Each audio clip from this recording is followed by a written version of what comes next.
Humans still think that it's cheating if you use AI, and we really have to get over that in order to use it in the best way possible. So how does the introduction of AI and the capabilities, how can we be sure to really maintain that human element, but also take advantage of some of these tools that are out there? Using AI actually enables you to focus more on the human side. If you take some of that repeatable task, that admin stuff, and really focus on building those connections with your team, you have a lot more time to then hyper-personalize the experience with the members of your team to make sure that they feel supported in the best way. Tell me a little bit more about how we can understand when we should trust the AI response we get versus when it might be like, you're taking some creative liberties there. Yeah, I mean, I think critical thinking is a skill that we need in all aspects of our life, and just apply that to AI. So for anybody using AI, what I would encourage them to do is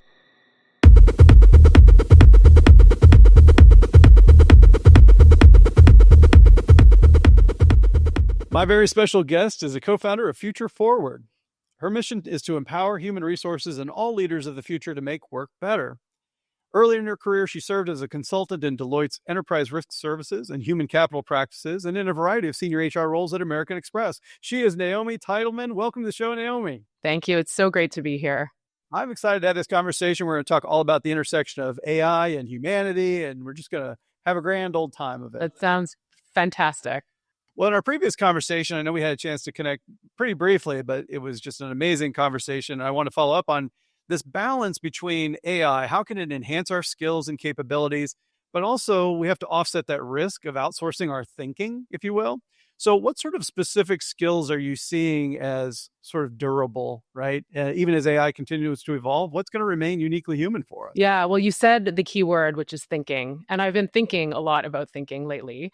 And critical thinking has come up in so many of my conversations lately in terms of how we deal with deep fake fraud risk, how we deal with, hallucinations from AI that are coming up, how we triangulate different insights that we're getting from different sources. So that critical thinking piece is uniquely human and will be, in my mind, forever.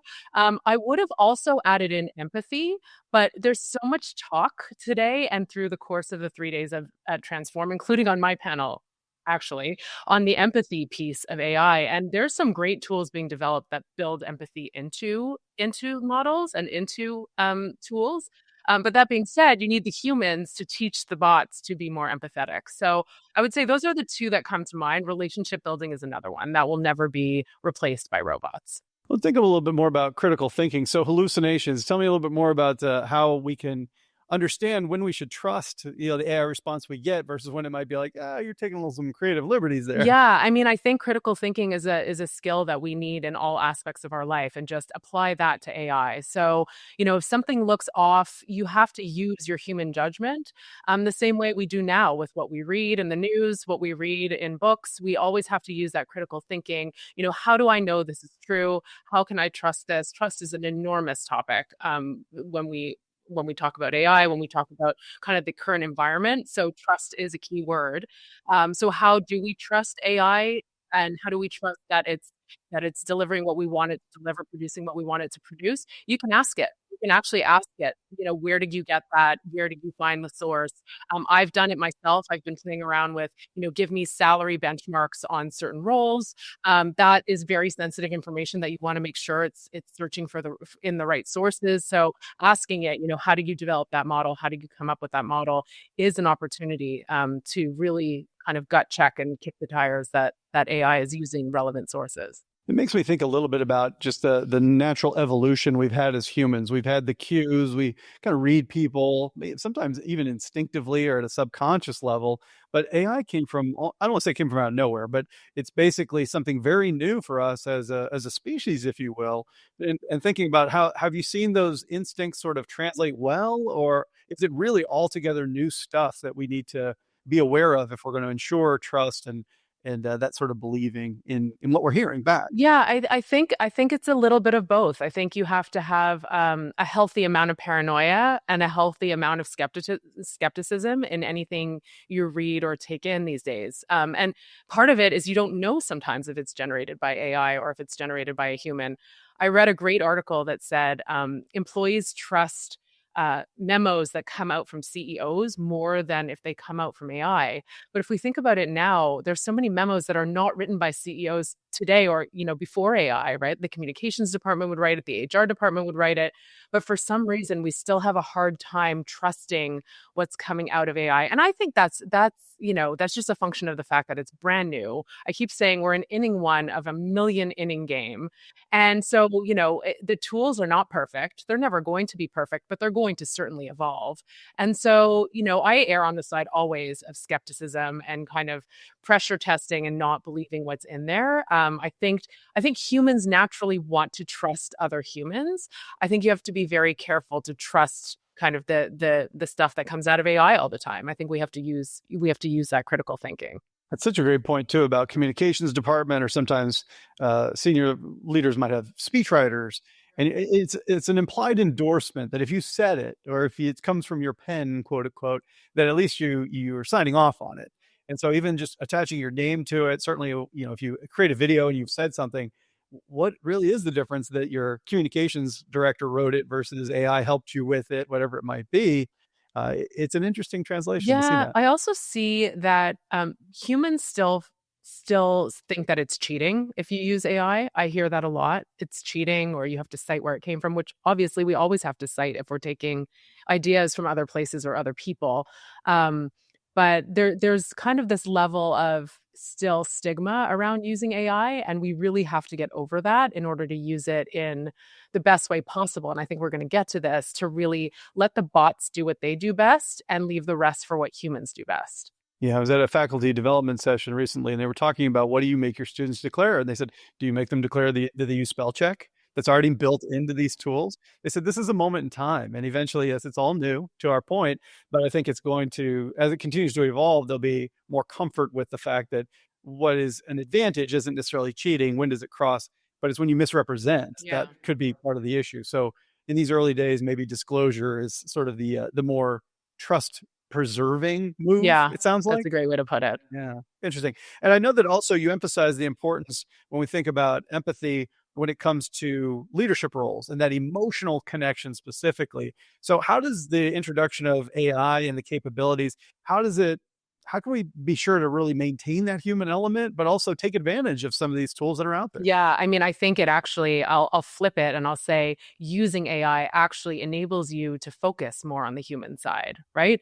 So right now, I mean, especially in middle management, people are stretched so thin because they're player coaches. Everyone's a player coach. Everyone's doing the doing and also trying to coach their teams at the same time.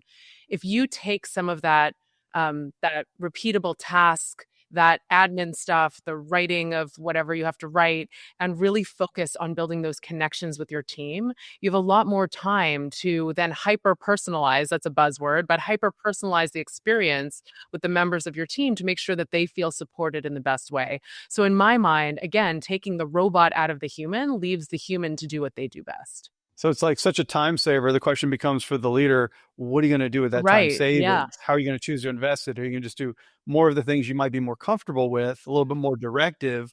Or are you going to say, you know what, we have some tools that'll accelerate some of that part that it just comes with the territory. There's some administrative parts of your role, et cetera.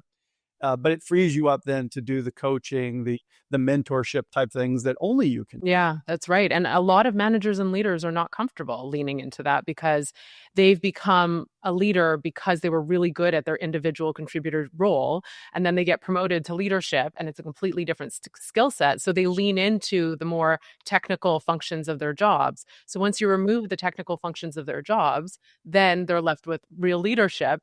And that's why leadership development is the number one thing organizations can do right now in a real meaningful way. It's almost like double scary when you put it like that, which is one is that tools are coming to take over the part that I was good at. The second is if I stop doing those things, and now I have to go prove how bad I am at other Right. things until I get some of that development.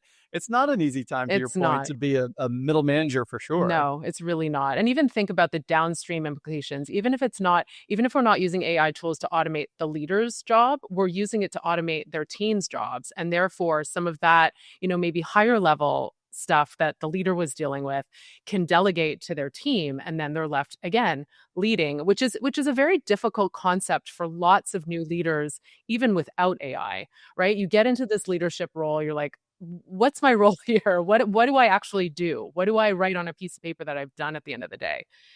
So it becomes even more challenging when we have automation and augmentation in the mix. On the one hand, it might be easier to delegate because you're saying, well, I'm not just delegating to you and just leaving you hanging out to dry. You've got tools now like AI. I can help you with some of those things to make certain parts of your job that I am delegating to you a little bit more efficient.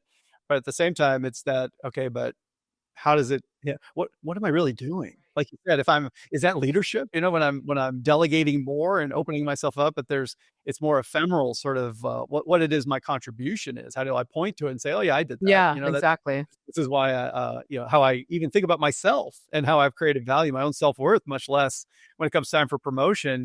I think it's a big learning curve that we're talking about. Yeah, it sure is. So now we're learning about how to use AI tools that are unfamiliar. We're learning and relearning that we need to delegate, but we're also learning leadership development. And this is all at a time when we have fewer resources than ever and more time pressures than ever. It sounds like a convoluted sort of challenge that we're facing. Yeah, it's definitely challenging, but it's a good thing if you think about it that way, right? We're being asked to do more with less. As we get up the learning curve with these AI tools, this is a great way to do more with less, right? Delegating the, automatable processes and, more and more higher level skills can be delegated to AI, and we're left again doing the stuff that humans do best. I think a lot of the senior executives and the technologists are thinking like, We did our part. We signed the check. We've got the tools. We've given you the tools," but not realizing that it's that human element that can actually erode a lot of that value or delay or defer that value, because it's not that easy that you just sign up for this new AI tool and all of a sudden it's like, okay, where are all those gains I've been expecting? It's like, whoa, there's an entire human layer here Yeah. that we have to contend with as well. Yeah, the human layer is everything, actually. That's a huge, I don't even want to call it change management because it's way bigger than that.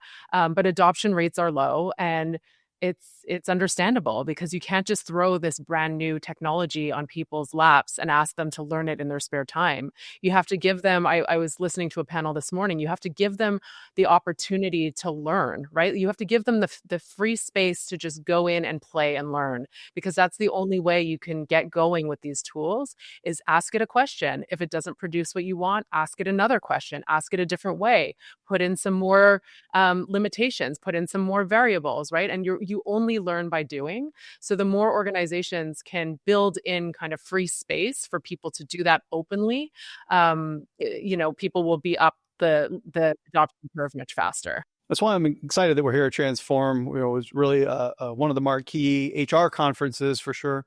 And in our conversation that we had before, we talked a little bit about business-centric HR, I should say. And my question for you, Naima, is what is that term, that business-centric HR? What does that mean to you? And how do we go about trying to ensure that that's what we're getting from the HR function? Yeah, so the HR function is there to enable performance, right? To enable business performance. So business goals should dictate what an HR strategy looks like. HR shouldn't be doing anything that doesn't actually point to a business strategy that it will help accelerate. Now, that doesn't mean don't do it in a human centered way. That is the role of HR. HR's role is to say, okay, this is the business goal. This is what we have to do. This is what our people have to do. And this is the best way to develop them, to onboard them, to move them around, to uh, everything we do as HR professionals in order to accelerate them to do the things that they should be doing. So there should be a direct correlation between the business strategy and the people strategy. And that needs to evolve all the time, right? Like we're not in a position anymore where we have a 5-year plan and we kind of go through each program and we, build the program for a year and then deploy it. We're lucky that we have AI tools that can help us accelerate some of that content development stuff. But also, we need to be much more agile with our approach in HR in order to really make sure that we're delivering on business priorities. And some of that recommended approach that you have is around using analytics and trying to ensure that we have ways to inform those business strategies, like you discussed. But how, if we're successful in doing that as HR leaders, we make sure we're grounded in the business. How can the use of analytics and these other advanced techniques really foster that partnership in a proactive way, I would say, with the business? Is that possible? Yeah, absolutely. So people analytics of the past used to be engagement survey data, maybe turnover data, maybe some performance management data. But now we have so much more data at our fingertips. And the challenge is that, that's not necessarily HR's skill set. So a partnership with data analytics team, or perhaps bringing in an in-house, within the HR function analytics team, is critical so that we don't equate analytics to reports that we can pull out of our HRIS, right? It's really given any business challenge, let's say we have a labor shortage, for certain roles, and we have those roles in our organization. So, that's this real sweet spot for HR to come in and, take macro data and internal data and business data and some of the people analytics data that we have at our disposal, to really paint a picture for what the solution looks like and what we can do as HR and what leadership needs to do and what, the rest of the organization needs to do their part. It's an incredible opportunity to really lead with data. We need upskilling around that. We really do in our organizations. Yeah, I think like you mentioned, it's not a natural skill set necessarily, or even the thing that comes to mind most. I got into HR because I'm into people. Now Right. you're telling me I have to learn about data and analytics, and it's like, yeah, I mean, every function in the entire business is being impacted by the presence of data and to a certain extent AI and these things. It seems to me that we're throwing off more data than ever, too. The tools we have are inherently measuring everything. So there's this smog of data.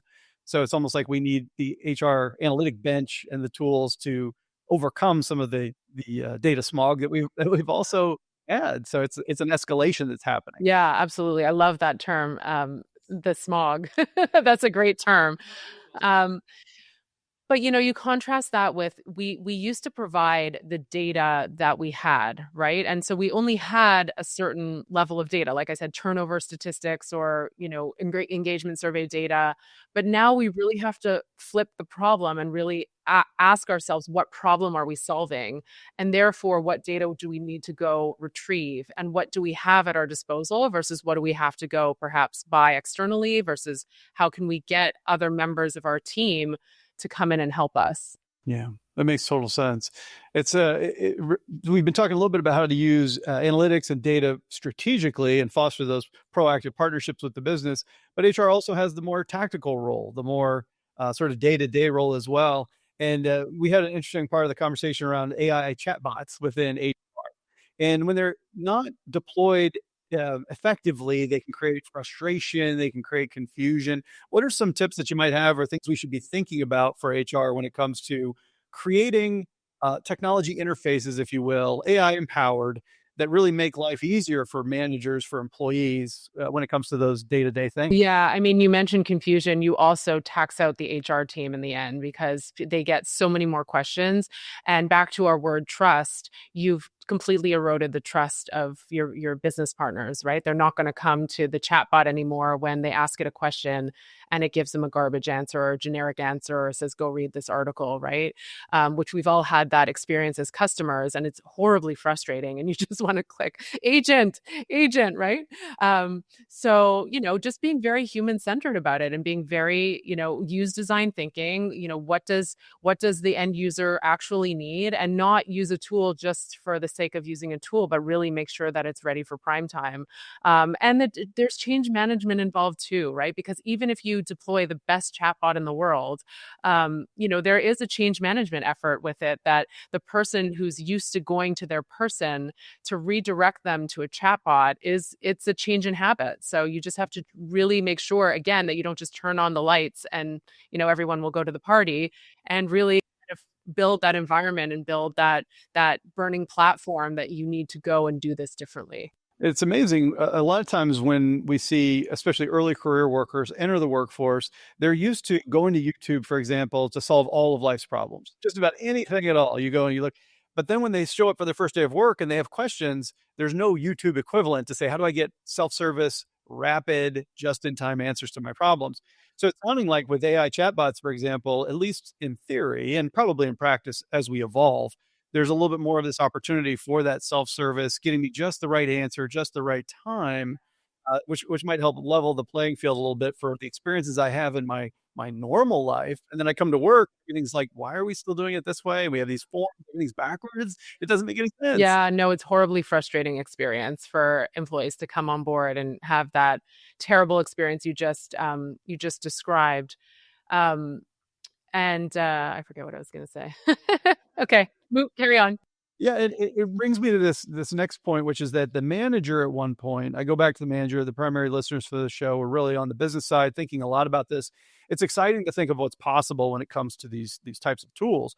But I think one of the questions becomes, what as a manager is sort of my skill set? What should I be focused on as we continue to go? Yeah, so for anybody using AI, what I would encourage them to do is start with the problem that you're trying to solve, right? Because it can quickly get very overwhelming if you're like, I need to use AI, but I don't know what I should be using it for. So any problem that comes up, you want to think about how you can use AI to help solve that problem.